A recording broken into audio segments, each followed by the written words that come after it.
So, in the besieged Constantinople, Emperor Constantine the 11th meets with a prostitute named Helena, who promises to kill his enemies, the Sultan, who is attacking the city. Skeptical, he gives her a test to return with the head of a prisoner, which she seemingly magically achieves, but only returns with his brain. Unfortunately for the Emperor, she is unable to kill the Sultan since the higher dimensional fragment that she ended up using for real had left the Earth behind at that point. We are introduced to Yun Tianming, an aerospace graduate who has late stage terminal lung cancer. He decides rather than spending what little money he has left over, that he will utilize the newly passed euthanasia law to take his own life.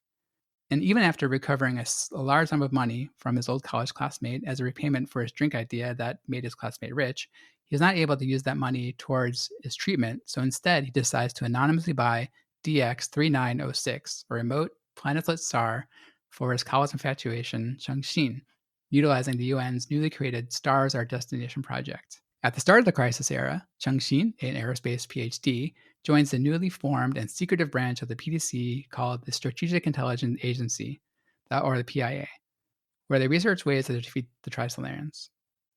Initially dismissed because of inherent sexism, she ultimately proposes a plan to fulfill the PIA's mission to accelerate a spy probe to 1% the speed of light to intercept a Trisolarian fleet, meanwhile gaining the trust of her boss, Vladimov, and the PIA chief, Thomas Wade. Her plan, dubbed Case the Staircase Program, would use bombs detonated in precise succession in space to propel a probe using a sail to the desired speed. During the research phase that started out on sending a hibernating person to a frozen dead person ends up being only a frozen brain to lower the weight enough to be able to achieve the 1% the speed of light. While searching for a suitable candidate to send, her classmate tells her about the terminal condition of her former classmate, Yun Tianming, who she believes would be a good candidate. The PIA works in secret with world governments to pass the euthanasia laws, so a candidate's brain can be harvested to send into space. Tianming's attempt to conduct euthanasia is interrupted by Changxin at the last moment, but he realizes that it is only in a professional capacity, not out of love because he gifted her the star, as he initially thought. All the while, Changxin had no idea who had given her the star, which has little value other than sentimental.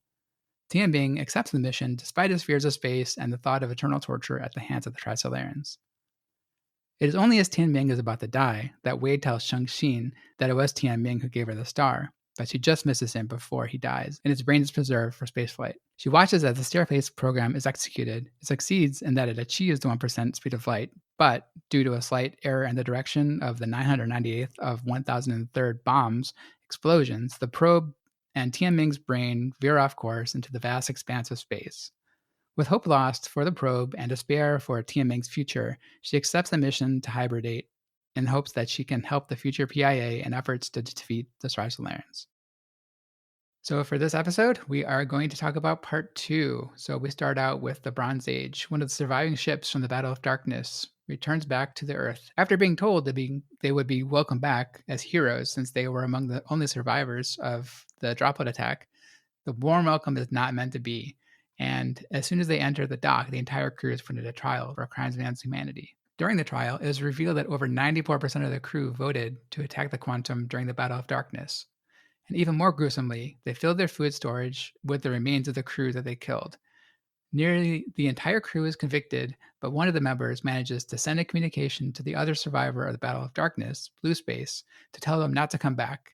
In response, Gravity, a new fleet ship equipped with a gravitational wave antenna, is sent to pursue the Blue Space along with 2 Trisolarian droplets. Changxin awakes from hibernation after 264 years, now 61 years into the Deterrence era, and she finds a much different world than the one she had left.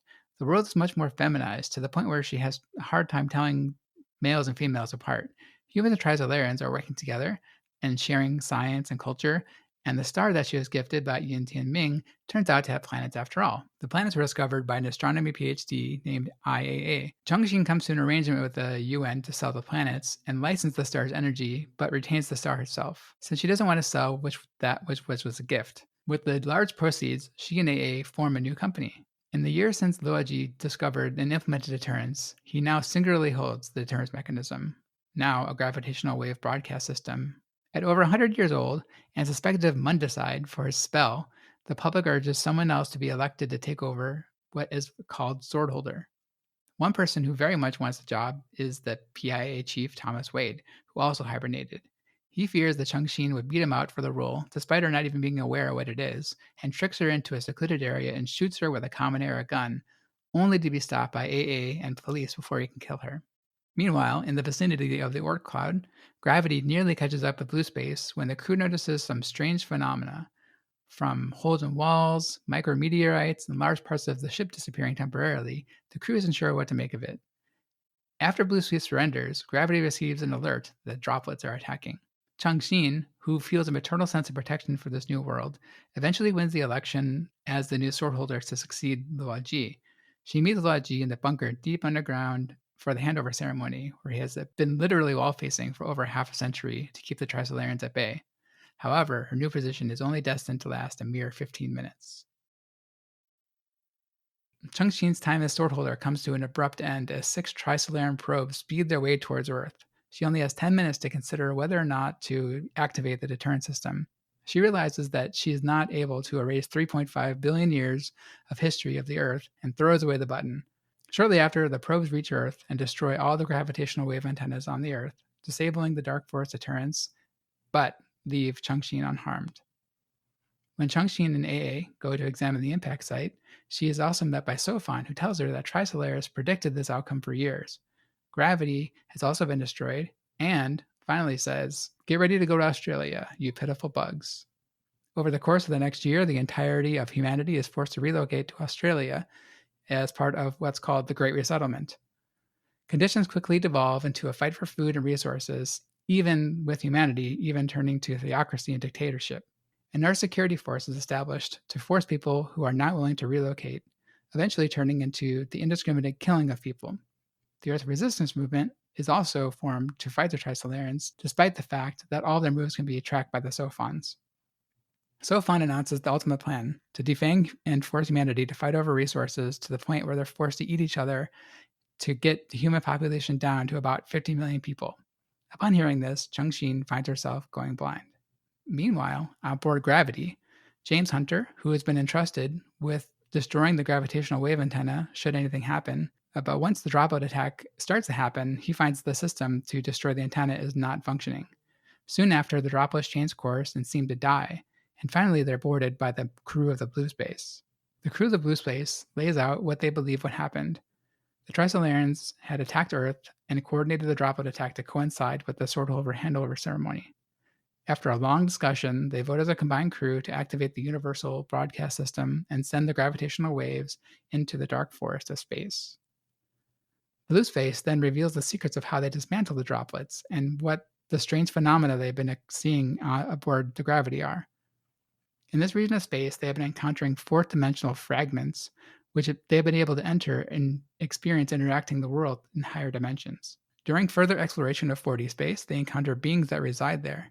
They're able to find a way to communicate with a ring-shaped object, and it cryptically tells them that it is a tomb and that they are fish in the puddle of a dying sea. After exiting the 4D space, they observe the fragments shrinking, and finally, the ring itself losing its fourth dimension. Back on Earth, a year after the Great Resettlement has been completed, the news that the Universal Broadcast System was received by Trisolarians was met with cheering from humanity and retreat from the Trisolarians. Humanity would be returning home from Australia. All right, well, let's get into the summary for this very long, consequential part of this story. Humanity tries to get back to normal after the events of the Great Resettlement, and Changxin hibernates for 5 years to give time to restore her vision. During that time, AA rapidly builds up the business. During the intervening years, humanity starts to question the validity of the Dark Force itself, and thinking that the Trisolarians might be suffering from delusions of cosmic persecution.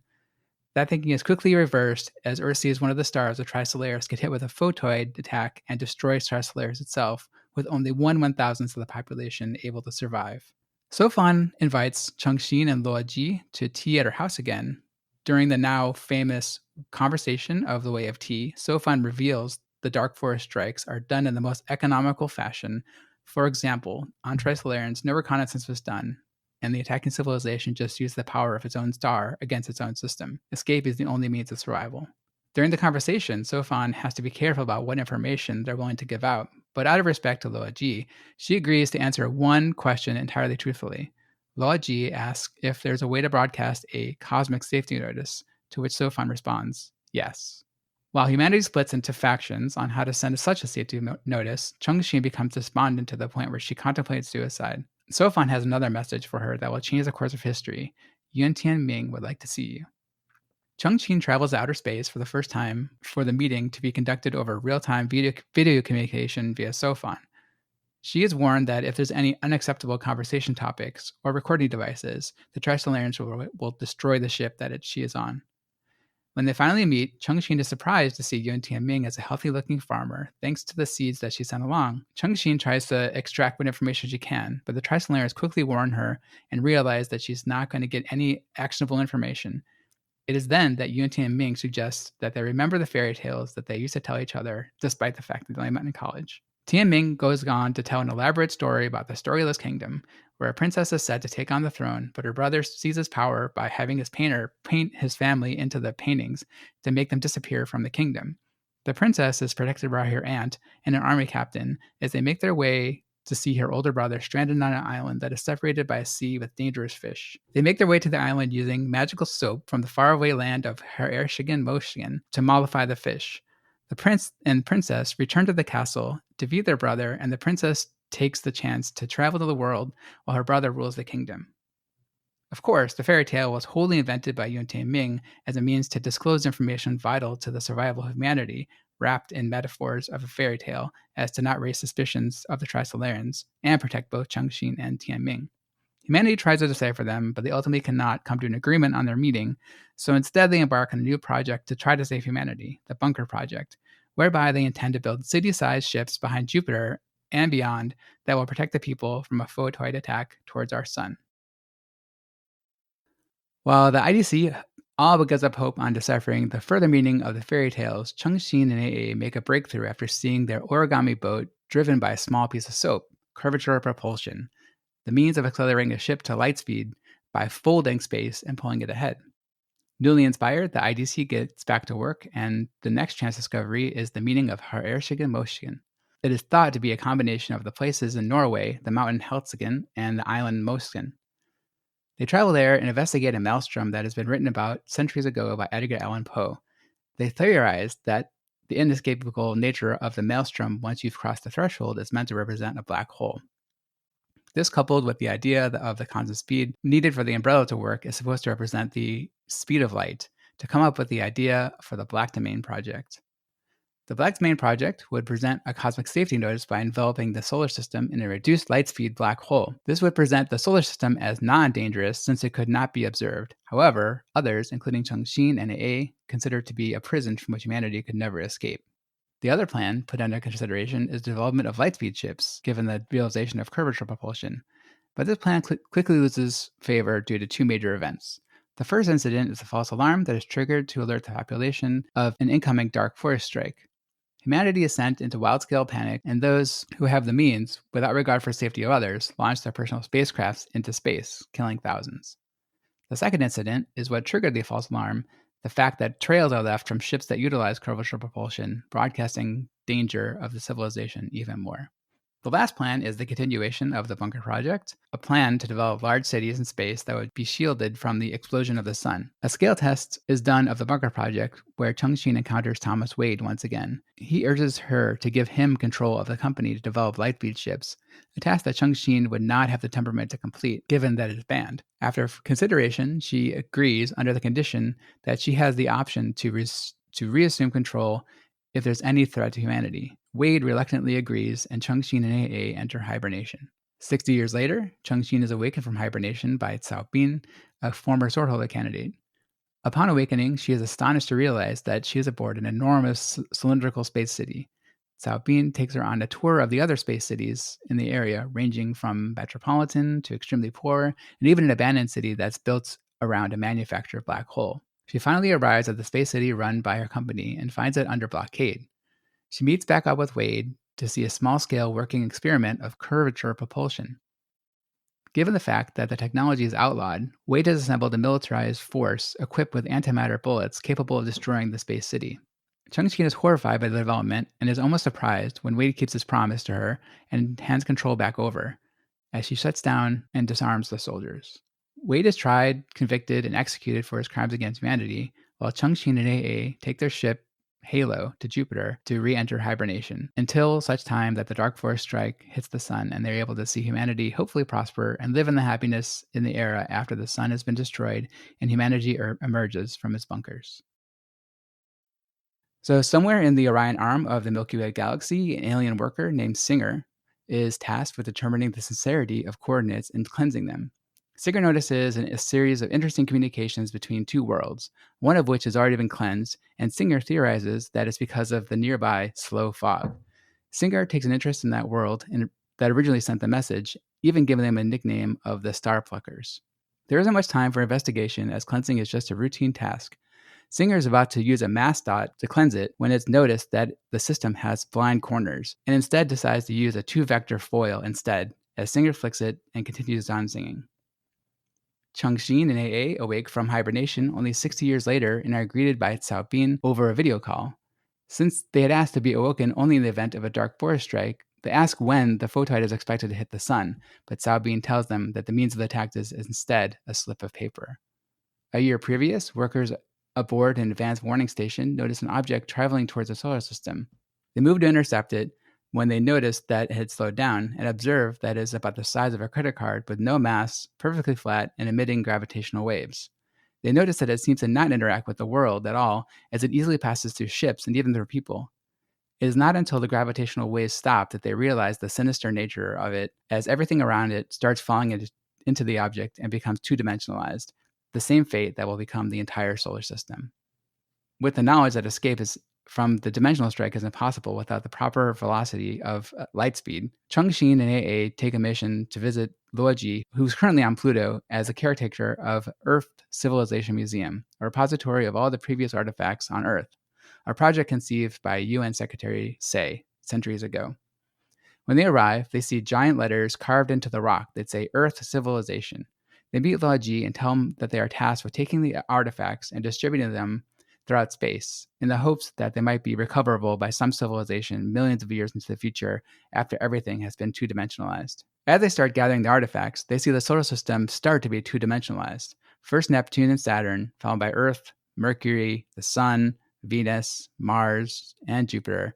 Each one turn into an enormous 1x1 scale painting of the body, with each part laid flat, looking like a series of concentric circles. As they start to make their final run, Luoji says he wants to stay back on Pluto. Aboard Halo, Changxin and AA ask him if they can keep Starry Night with him, and Luoji tells them the incredible news that not only did he help with the lightspeed research and that continued after the events that had caused it to get shut down, but one of the curvature propulsion drives they had made was installed on Halo, and they would be the only two people to escape the two-dimensionalization. Shocked at the revelation and ordered not to come back for Luoji, they try to think of a destination in the vastness of the universe. Changxin decides to keep her date that she had made with Yun Tianming and sets the course for DX3906 or R star. So we start out with AA trying to comfort Changxin about her role in the destruction of the solar system as they make their way 287 light years away to DX3906. That takes roughly 52 hours in their frame of reference. Upon landing on the more habitable planet in the system, which they call Planet Blue, they are greeted by the civilian cosmologist who was aboard Gravity hundreds of years ago, Guan Yifan. He's not sure what happened to the Trisolaran fleets or Yin Tianming, but he received the broadcast from Halo and was there to meet them and take them back to one of the worlds that the Galacta-humans had founded. Even though this part of space is dangerous, Changxin insists on waiting for Yin Tianming, and when Yifan's ship detects activity on a nearby planet, Changxin accompanies him to investigate. While en route, Yifan tells Changxin about the grim realities of the universe, including that the civilizations routinely use the laws of physics as a means of attack, often dimensional attacks. Some civilizations even found a way to live in lower dimensions while attacking ones in higher dimensions, just as a means of survival at any cost. Finally, he tells her the theory that the universe was once 10-dimensional and light speed approached infinity, but the endless dimensional attacks had brought the universe to its current state. They reach planet Gray and see 5 black lines radiating from the planet, which Guan Yifan calls death lines. These lines are made from extremely advanced curvature propulsion engines, and the speed of light inside them is nearly zero, and they have a possibility of rupturing, especially when they come in contact with other curvature propulsion trails.